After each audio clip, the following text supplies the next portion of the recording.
नमस्कार, स्वागत है आपका। मैं हूं आपके साथ आशा झा। 1 बजने वाले हैं और ठीक 1 बजे का ही वक्त बताया गया था। आज सीएम पद की शपथ लेंगे तेलंगाना में नए मुख्यमंत्री के तौर पर रेवंत रेड्डी। बड़ी खबर आपको बता दें, उप मुख्यमंत्री समेत कुल 12 मंत्री भी आज शपथ लेंगे। हैदराबाद के एलबी स्टेडियम में शपथ ग्रहण समारोह होगा। इसके पहले देखिए कैसे उनका सम्मान किया गया, वो तस्वीरें सामने आई और भव्य तैयारियां की गई हैं शपथ ग्रहण समारोह की। हिंदी बेल्ट को छोड़ दिया जाए, तेलंगाना एकमात्र राज्य दक्षिण द्वार जिसे कहा जाता है, दक्षिण का द्वार, जहां पर बीजेपी को हार का सामना करना पड़ा, लेकिन सीटें जरूर बढ़ी हैं। उस हिसाब से बीजेपी भले आशान्वित हो, लेकिन कांग्रेस के लिए बहुत बड़ी राहत ये स्टेट लेकर के आया, क्योंकि यहां पर रेवंत रेड्डी जो कभी केसीआर के साथ थे, कभी टीआरएस में थे, वो रेवंत रेड्डी शामिल हुए कांग्रेस में और कांग्रेस के लिए यहां उन्होंने हाथ मजबूत करने का काम किया। केजे श्रीवास्तव मेरे साथ, मेरे सहयोगी जुड़ रहे हैं इस पर ज्यादा जानकारी के साथ। थोड़ी ही देर में शपथ ग्रहण समारोह की सीधी तस्वीरें एलबी स्टेडियम से आना शुरू हो जाएंगी। श्रीवास्तव, सबसे पहले तो बता दीजिए, एक तैयारियां क्या है, कुल कितने नाम, संभावित नाम अभी तक सामने आए हैं और कांग्रेस की तरफ से कौन कौन शपथ ग्रहण में शामिल होगा राहुल सोनिया के अलावा?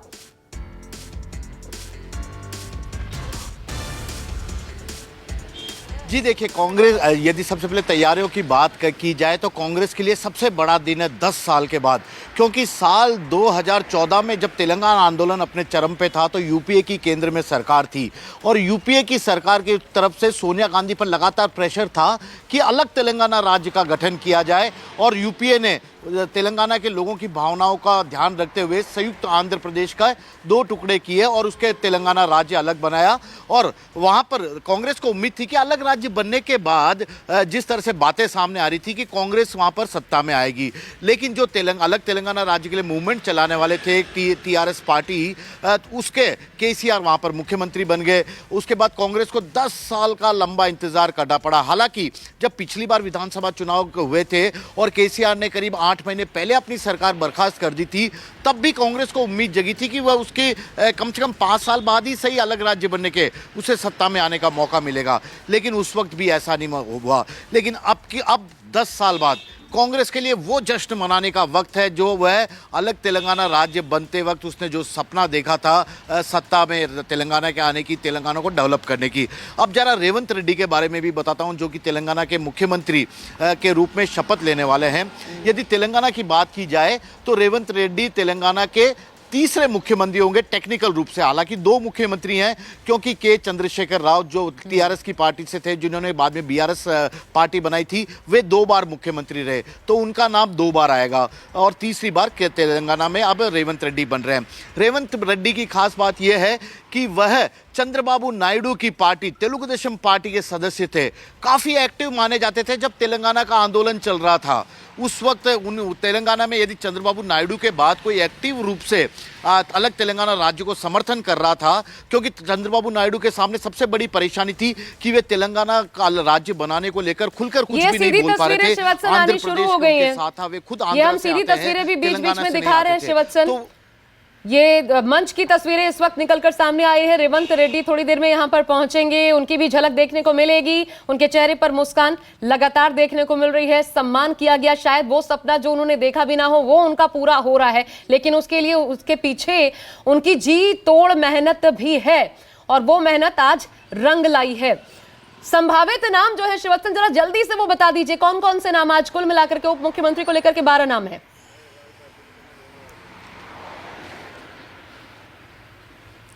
जी देखिए, ऐसा कहा जा रहा है कि जो भट्टी विक्रमा मल्लू है, जो कि कांग्रेस में लंबे वक्त से नेता हैं और जब राजशेखर रेड्डी के काफ़ी क्लोज भी माने जाते हैं, किरण कुमार रेड्डी के रोशैया के साथ उन्होंने बतौर जब वे मुख्यमंत्री थे तब उन्होंने काम भी किया था, तो मल्लू विक्रमा भट्टी को बनाया जा रहा मुख्यमंत्री, यह बात तो तय हो गई है। इसके साथ ऐसा कहा जा रहा है कि टोटल 11 लोग और शपथ ले सकते हैं। अब इन 11 मतलब टोटल 12 लोगों के नाम आ रहे हैं और उस मुख्यमंत्री के अलावा 12 लोगों के नाम सामने आ रहे हैं। एक डिप्टी सीएम बनाया जाएगा, मल्लू विक्रमादित्य। उसके अलावा ऐसा कहा जा रहा है कि उत्तम कुमार रेड्डी, जो कि पीसीसी के फॉर्मर अध्यक्ष रह चुके हैं, यानी कि जब रेवंत रेड्डी पीसीसी के अध्यक्ष बने थे तो उससे पहले उत्तम कुमार रेड्डी अध्यक्ष थे। थोड़ा सा रुकिएगा शिवचंद, बड़ी दिलचस्प तस्वीरें सामने आ रही हैं। भव्य जीत है एक स्टेट में, इतनी बड़ी राहत तो जाहिर तौर पर सेलिब्रेशन उतना ही बड़ा होना चाहिए एलबी स्टेडियम से। ये शायद रेवंत रेड्डी आ रहे थे, जैसे ये देखिए ये ऐसा लग रहा है रथ की तरह तैयार किया गया है जिस पर वो सवार है। आगे मंच की तरफ उनका काफिला देखिए कैसे बढ़ रहा है और भव्यता देख लीजिए इस पूरे कार्यक्रम की भव्यता। और ये क्यों है ये समझना मुश्किल नहीं, क्योंकि ये एक ऐसा राज्य दक्षिण का द्वार भी है। ये एक ऐसा राज्य है जिससे कांग्रेस न सिर्फ इस राज्य में बल्कि पड़ोसी राज्य जो हैं वहां पर भी बड़ा दांव खेलना चाहती है। इसके जरिए वहां पे भी सफलता पाना चाहती है, आंध्र प्रदेश, ओडिशा। तो इसलिए तेलंगाना कांग्रेस के लिए बहुत ज्यादा अहम हो जाता है।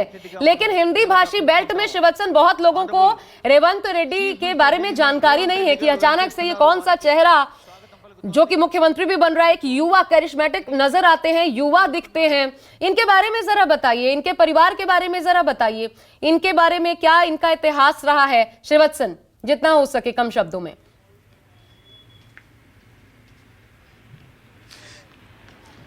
जी बिल्कुल, देखिए रेवंत रेड्डी के सबसे पहले तेलुगु देशम पार्टी में थे और सबसे उससे भी पहले वे एबीवीपी के कार्यकर्ता के रूप में काम कर चुके हैं। तो यानी कि बीजेपी में भी उनका काम करने का अनुभव है, बीजेपी का भी उन्होंने पूरा देखा है गुना भाग। उसके बाद तेलुगु देशम पार्टी चंद्रबाबू नायडू के साथ शामिल हुए थे। जब अलग तेलंगाना राज्य बन रहा था तो रेवंत रेड्डी प्रखर आवाज माने जाते थे अलग तेलंगाना राज्य की। चंद्रबाबू नायडू के सामने कश्मकश थी कि वे आंध्र प्रदेश से आते हैं तो खुलकर अलग तेलंगाना राज्य के बारे में नहीं बोल पा रहे थे। रेवंत रेड्डी पूरे तेलंगाना के समाज का प्रतिनिधित्व करते थे उस वक्त तेलुगु देशम पार्टी से, और अलग राज्य के लिए उन्होंने भी काफी दमखम दिखाया था।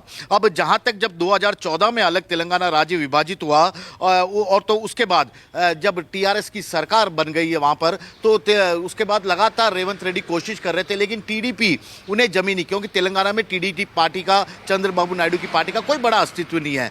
यही कारण था कि बहुत इंटरेस्टिंग है आपको सुनना श्रीवत्सन। मैं चाहूंगी आगे आप इसे कंटिन्यू रखिएगा, लेकिन थोड़ा सा फिर माफी के साथ रोकना पड़ रहा है आपको थोड़ा सा, क्योंकि ये तस्वीरें मंच से सामने आ रही हैं, वो बताते चलें, बाद में शपथ ग्रहण शुरू हो जाएगा। ये देखिए मल्लिकार्जुन खड़गे, और मल्लिकार्जुन खड़गे अभी अध्यक्ष हैं, इसलिए बहुत बड़ा दारोमदार इनके ऊपर भी था। हालांकि अब जब जिम्मेदारियों की बात कही जाती है कि अब जिम्मेदारियां तय होंगी अलग अलग राज्यों में, जिस प्रकार की हार मिली है, चाहे वो मध्य प्रदेश में सबसे ज्यादा जहां पर अप्रत्याशित नतीजे रहे, या छत्तीसगढ़ भी,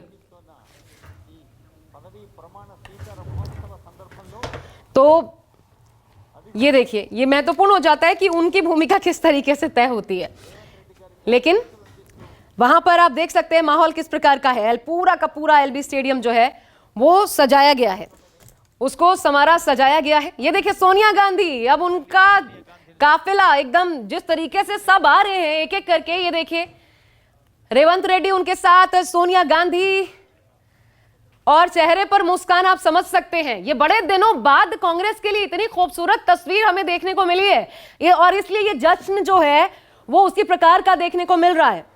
ये जश्न भी उतना ही खास है। तो ये बहुत खास तस्वीर है। आज कांग्रेस के ऊपर निगाह है।